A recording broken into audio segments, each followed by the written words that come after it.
Not far off the coast of Mull lies a small rocky island called Staffa.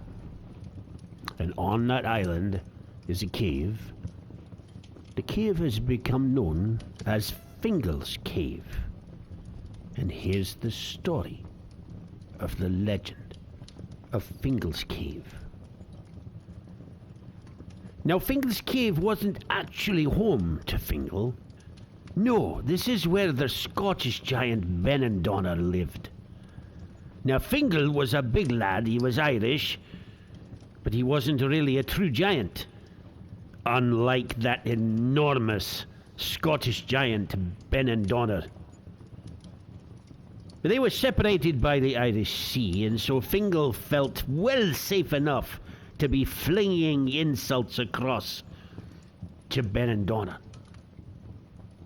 Well, after a few years of insults flying to and fro across the Irish Sea, things came to a head. The Scottish giant threw down a mighty challenge to the Irish hero. This would be a fight to the death to see who could live up to their threats. Well, a bridge was built all the way from Staffa to what is known as the Giant's Causeway in Northern Ireland. Huge stone columns can still be found to this day at both ends of the bridge. Now, neither of these two competitors had ever seen each other. They'd only thrown the insults back and forth. So they weren't entirely sure what they would be coming up against. Fingal's many adventures had given him a legendary reputation. But Benandonner didn't worry. He didn't think anybody could truly be bigger or stronger than he was. Striding out above the waves on his new bridge, the Scottish giant could be seen against the horizon from miles away.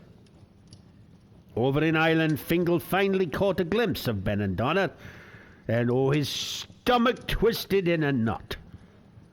All the colour drained from his face. He had slain some impressive warriors in his time, but even he would struggle with this monster.